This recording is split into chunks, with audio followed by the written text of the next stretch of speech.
Hello everyone, welcome to global academy. Students, accounts assistant panchayat से related हमने online lectures पढ़ाना शुरू कर लिया है। इसमें हमने फर्स्ट यूनिट जो है इसका general knowledge of Jammu and Kashmir, ये हमने ऑलरेडी शुरू किया हुआ है। इसके हमने लगभग 80% जो इसके टॉपिक्स हैं फर्स्ट यूनिट के वो हमने कवर कर लिए हैं। बहुत सारे टॉपिक हम 2 या 3 दिन के बाद हमारे टॉपिक्स आते रहते हैं, इसके लेक्चर्स आते रहते हैं। और डेली बेसिस पर current affairs of Jammu and Kashmir, India and the world वो हम डेली बेसिस पे अपलोड कर रहे हैं, वो भी आप देखते रहें। उससे आपको काफ़ी बेनिफिट होगा इस एग्ज़ाम में भी, और जितने भी आगे कम्पिटिटिव एग्ज़ाम्स हैं उनके लिए भी आपको काफ़ी फ़ायदा होगा। इसलिए आप जो डेली बेसिस पे करंट अफेयर्स आ रहे हैं उनको आप देख लीजिए। उसको मैंने एक यूनिक टेक्निक से मैंने वो शुरू किए हुए हैं, वो आप देख लीजिए, उससे आपको काफ़ी बेनिफिट होगा।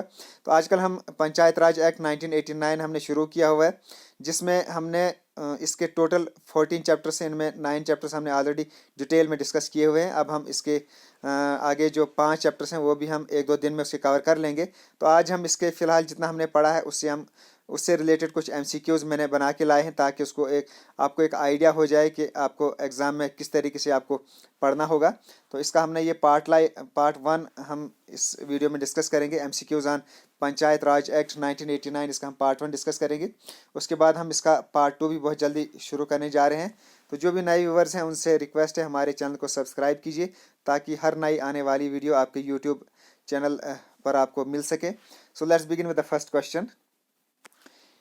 How many chapters are in the panchayat raj act 1989? इसमें टोटल कितने चैप्टर हैं? 13, 14, 15 या 16? तो इसके अंदर कुल 14 चैप्टर्स हैं। Next, how many sections are in panchayat raj act 1989?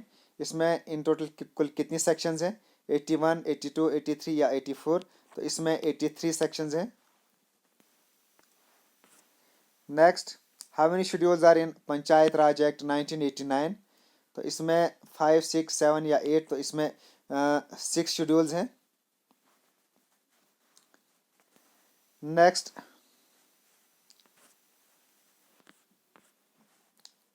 The ward majlis shall meet at least once in dash dash month.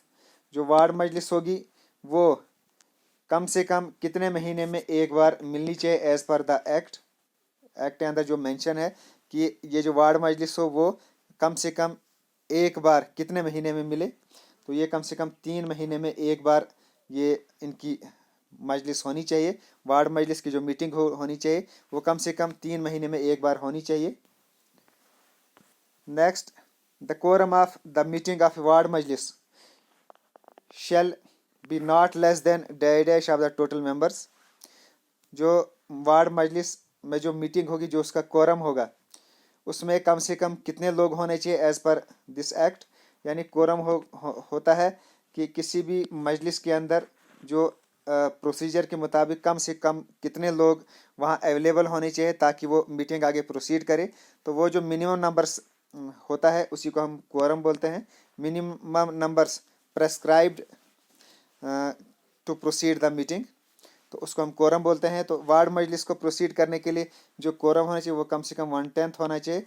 यानी जो टोटल मेंबर्स हैं वार्ड मजलिस के अंदर उससे कम से कम 1/10 लोग जो है अवेलेबल होने चाहिए मीटिंग में, फिर जाकर वो मीटिंग उसकी प्रोसीड होगी। तो ये था क्वेश्चन नंबर 5।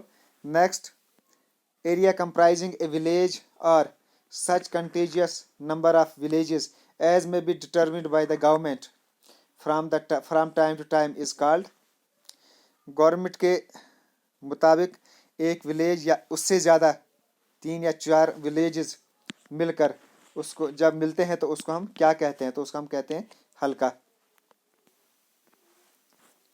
नेक्स्ट, हल्का मजलिस मीन्स, हल्का मजलिस का क्या मीनिंग है as per the act? The people available in the Majlis of हल्का पंचायत, यानी पूरे जितने भी लोग हैं उस हल्का पंचायत के, उनको हल्का मजलिस हम कहेंगे।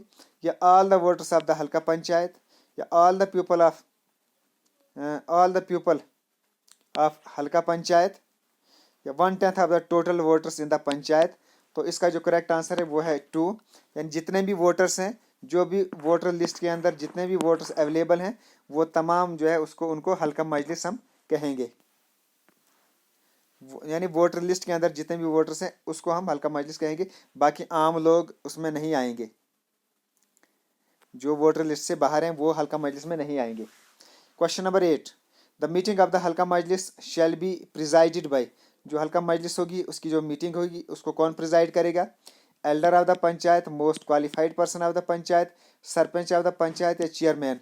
तो इसको प्रिजाइड करेगा sarpanch of the panchayat. Next question, if both sarpanch and naib sarpanch are absent in the हल्का majlis, who will preside the हल्का मजलिस? सरपंच भी अब्सेंट है और नाइब सरपंच भी अब्सेंट है हल्का मजलिस के अंदर, तो उसके बाद उस मीटिंग को कौन प्रिजाइड करेगा? Elder of the Panchayat, chairman of the Panchayat, secretary of the हल्का पंचायत या one of the panch authorised by the हल्का मजलिस? तो इसका जो करेक्ट आंसर है वो है 4, यानी उनमें से जो एक पंच है, कोई भी एक पंच जिसको हल्का मजलिस ऑथराइज करे वो ही उस मीटिंग को प्रिजाइड करेगा। Next, the naib sarpanch shall be elected by. Naib sarpanch किन में से किसको कैसे उसको इलेक्ट किया जाए? बाय डायरेक्ट इलेक्शन ऑफ हल्का पंचायत या पंचेस ऑफ द हल्का पंचायत फ्रॉम अमंग देमसेल्व्स या गवर्नमेंट के द्वारा उसको यानी एडमिनिस्टर उसको जो जिम्मेदारी दी जाएगी, गवर्नमेंट उसको एम्प्लॉय करेगा, he will be employed by the government, या नॉन ऑफ द एबो। तो इसका आएगा कि जो जो भी पंचेस वगैरह हैं वो आपस में किसी एक में से एक आदमी को नाइब सरपंच चुनेंगे। The seats for schedule tribe in panchayat halqa shall be reserved. Schedule caste और शेड्यूल ट्राइब्स के लिए जो सीट्स हैं वो कैसे रिजर्व की जाएं? 1/3 ऑफ द टोटल पॉपुलेशन हो on the basis of proportion, या 30% ऑफ टोटल पॉपुलेशन, या नन ऑफ द अबव। तो ये होना चाहिए on the basis of proportion, यानी जितनी परसेंटेज उस हल्के में शेड्यूल कास्ट की होगी या शेड्यूल ट्राइब की होगी उतनी परसेंटेज उनके लिए उतना ही वो कोटा रखा जाएगा। मान लो अगर किसी हल्का पंचायत में 50% शेड्यूल ट्राइब्स हैं तो उनके लिए 50% सीट्स रिजर्व की जाएंगी। तो इस तरीके से on the basis of proportion इनके लिए रिजर्वेशन रखी जाए as per this act. Next question, how many seats should be reserve for women in halqa panchayat as per the panchayat raj act 1989? Women के लिए हल्का पंचायत के लिए कुल कितनी सीट्स रिजर्व की जाएं? 50% बाय प्रोपोर्शनली, या 1/3, या 2 सीट्स? तो इसमें होगा 1/3, यानी कुल जितनी भी इसके लिए जितनी भी इतने मेंबर्स होंगे जिनके लिए इलेक्शन होना होगा उसका 1/3 जो है वो वुमेन्स के लिए रिजर्व होना चाहिए। इन टोटल उसके लिए 1/3 that should be reserve for the women in halqa panchayat. Next question, who shall be secretary of the हल्का पंचायत? हल्का पंचायत का सेक्रेटरी कौन हो? BDO, village level worker, multiple worker, या ग्राम सेवक, या any person elected by the हल्का पंचायत, या नन ऑफ द अबव? तो इसका करेक्ट आंसर रहेगा village level worker, multipurpose worker या ग्राम सेवक, यही सेक्रेटरी होंगे हल्का पंचायत के।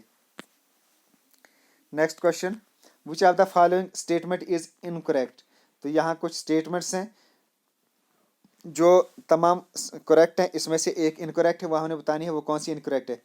As on 2019 a person shall be disqualified to be a member of हल्का पंचायत इफ, एक मेंबर उसको डिस्क्वालीफाई किया जाए हल्का पंचायत से, तो किस बुनियाद पर उसको डिस्क्वालीफाई किया जाना चाहिए?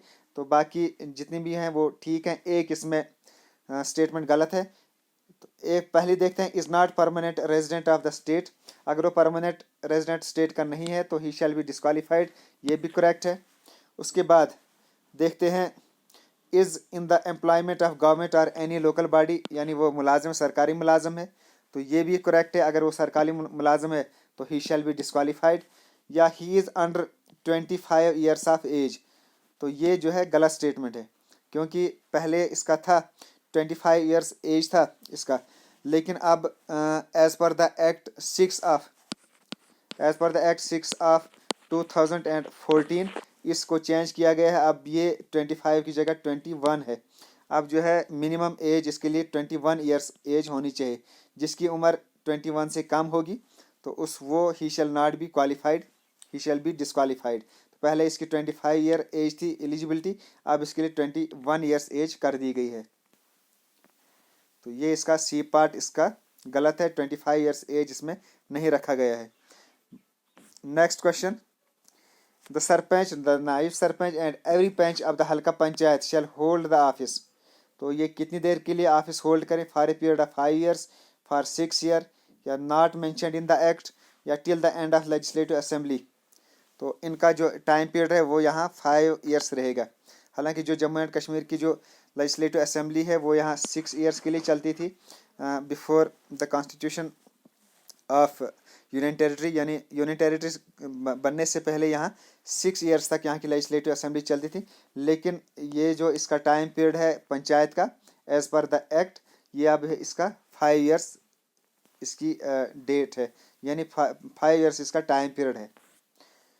Next, a person who becomes a member of हल्का panchayat on the basis of false scheduled caste और scheduled tribe certificate shall be disqualified for। और कोई आदमी गलत सर्टिफिकेट लेके आता है शेड्यूल कास्ट या शेड्यूल ट्राइब का, तो उसको डिस्क्वालीफाई किया जाए for 10 years, for period of 6 year from which he is found guilty, या डिस्क्वालीफाइड फॉर लाइफ टाइम, या पीरियड ऑफ 5 ईयर्स। तो उसको 6 साल के लिए डिस्क्वालीफाई किया जाना चाहिए, और वो टाइम पीरियड होगा तब से शुरू जिस दिन वो गिल्टी उसको करार दिया गया, उस दिन से आगे 6 साल तक he shall be disqualified. Next question, no vacancy in the हल्का panchayat shall render its proceedings illegal as long as the number of panches is not reduced below. कोई भी हल्का पंचायत की जो मीटिंग है वो चलती रहेगी, उसको इलीगल नहीं करार दिया जाएगा जब तक कि उस हल्का मजलिस के जो मेंबर्स हैं वो कितने, मतलब उनकी जो तादाद है वो कितनी रहेगी वो हम देखेंगे। 60% of the total numbers elected, यानी अगर पहला इसका ऑप्शन है कि 60% से कम हो तो वो उनकी जो मीटिंग है, उनकी जो प्रोसीडिंग्स है, that will be considered as illegal. तो ये गलत है। इसका जो करेक्ट आंसर है वो है 50%, यानी 50% मेंबर्स भी अगर अवेलेबल होंगे मीटिंग के अंदर तो वो जो प्रोसीडिंग होगी that shall be considered as legal. और अगर 50% से कम होंगे वहाँ अवेलेबल मेंबर उस मीटिंग के अंदर, then it shall be considered as illegal. तो इसका जो करेक्ट आंसर है वो है 2। 50% of the total number of the elected members of such halqa panchayat. Next question, guidelines for meetings of हल्का panchayat to hold its meeting at least once in month. यानी guidelines दी गई हैं कि हल्का पंचायत जो है महीने में कम से कम एक बार मीटिंग करे। तो ये किस चैप्टर में इसके बारे में बताया गया है? तो चैप्टर 7, 5 या 6, तो इसके बताया गया है चैप्टर 5 के अंदर। Next question, if at any general election to a halqa panchayat no member is elected. अगर मान लो कोई इलेक्ट ही नहीं हो पाता है हल्का पंचायत के अंदर, तो उसके बाद वहाँ कौन काम करेगा? Sarpanch of the near panchayat shall be the incharge, यानी किसी दूसरी पंचायत का कोई सरपंच उसको इंचार्ज बनाया जाए, या the government shall by notification appoint an administrator who is an employee of government there shall be no work till the members are get elected. जब तक ना दोबारा से इलेक्शन हो, दोबारा मेंबर बने तब तक। तो इसका जो करेक्ट आंसर है वो है 2, यानी जब तक कम से कम जब कोई हल्का पंचायत का मेंबर इलेक्ट ना हो पाए तो अगले 6 मंथ्स के लिए गवर्नमेंट नोटिफिकेशन के जरिए वहाँ किसी गवर्नमेंट एम्प्लॉय को एज ए एडमिनिस्ट्रेटर वहाँ उसको वो जिम्मेदारी देगा, वो अगले 6 महीने तक कम से कम वहाँ का वो सिस्टम चलाता रहेगा। तो इसका सेकंड पार्ट इसका करेक्ट है। Which is not the power and functions of the हल्का पंचायत। इसमें से कौन सी जो है हल्का पंचायत की पावर्स में नहीं आता है? तो ये है to undertake measures for the implementation of developmental plans. तो कुछ डेवलपमेंटल प्लान्स उनको इम्प्लीमेंट करने के लिए मेजर्स अंडरटेक करना, ये भी करेक्ट है। To specifically deal with the problems of soil conservation, water management and social forestry, ये भी करेक्ट है। Regulations of fair and festival, ये भी करेक्ट है। Conduct the election of the panchayat, तो ये एक गलत स्टेटमेंट है। जो इसके इलेक्शंस होंगे that shall be conducted by state election commission. तो लास्ट वाला इसका करेक्ट है, बाकी जो पहले 3 वो इसके करेक्ट ऑप्शंस हैं। Next question, guidelines for property of हल्का पंचायत, ये किसके अंदर है? हल्का पंचायत के अंदर क्या क्या प्रॉपर्टी हो, कौन सी प्रॉपर्टी आएगी, उसके लिए गाइडलाइंस बताए गए हैं। तो ये किसके अंदर है, किस चैप्टर के अंदर हैं ये guidelines? Chapter 3 of panchayat raj act 1989, chapter 4, chapter 5। तो ये चैप्टर 4 के अंदर है guidelines for the property of हल्का panchayat. Next question, every halqa panchayat shall have a fund to be called. हर हल्का पंचायत के अंदर एक फंड्स होनी चाहिए और उस फंड्स का क्या नाम दिया जाना चाहिए, लोकल फंड्स, हल्का पंचायत फंड्स, पब्लिक फंड्स या नॉन। तो उसको हल्का पंचायत फंड का नाम दिया जाए, उसको हल्का पंचायत फंड कहा जाएगा इस एक्ट के मुताबिक। Next question, power and functions of block development council. Power and functions block development council के क्या क्या रहेंगे, ये किस चैप्टर में है और किस सेक्शन के अंदर है? चैप्टर 7 सेक्शन 31, चैप्टर 6 सेक्शन 25 या चैप्टर 7 सेक्शन 30? तो ये है चैप्टर 7 सेक्शन 31 के अंदर power and functions of block development councils. Next question, guidelines regarding the property of हल्का पंचायत। तो हल्का पंचायत के अंडर जो प्रॉपर्टी है उससे रिलेटेड जो गाइडलाइंस हैं वो किसके अंदर है? चैप्टर 4, 3 या 5? तो ये है चैप्टर 4 के अंदर। नेक्स्ट क्वेश्चन, ये हमारा लास्ट क्वेश्चन रहेगा, the following shall not constitute the property of हल्का पंचायत। इनमें से जो हल्का पंचायत की प्रॉपर्टी नहीं होगी वो कौन सी नहीं है? Public road within the हल्का panchayat area other than those under the control of any department of the government. यानी जो भी हल्का पंचायत के अंडर जो भी रोड आती हैं उन रोड्स के अलावा जो गवर्नमेंट डिपार्टमेंट के अंडर हैं, जो गवर्नमेंट के अंडर हैं, उनके अलावा जितनी भी रोड्स हैं वो तमाम रोड्स हल्का पंचायत की प्रॉपर्टी हैं। ये पहला ऑप्शन है, ये करेक्ट है। Public roads those under the control of any department of the government, जो गवर्नमेंट डिपार्टमेंट के अंडर रोड्स हैं वो भी इनकी प्रॉपर्टी है, तो ये गलत है। तो जो भी वो रोड्स जो at that time under the control of any department of the government हैं that shall not be considered as the property of हल्का पंचायत। या उसके अलावा building, slaughter houses, manure, night size, dumping sites, structures and water reservoirs, they are all the property of हल्का पंचायत। तो इसमें सिर्फ ये है, ये रोड हैं जो गवर्नमेंट डिपार्टमेंट के अंडर हैं, उनके कंट्रोल में है, वो that shall not be the property of हल्का पंचायत। तो स्टूडेंट्स ये थे कुछ important MCQs on panchayat raj act 1989। मुझे उम्मीद आपको पसंद आए होंगे। आप कमेंट कीजिए आपको कैसे लगे। आगे और भी इनको बनाने की ज़रूरत है, बनाएं या ना बनाएं आप उसमें कमेंट कीजिए। और जो भी नए व्यूअर्स हैं वो हमारे चैनल को सब्सक्राइब भी कीजिए। Okay, thanks, best of luck, God bless you all.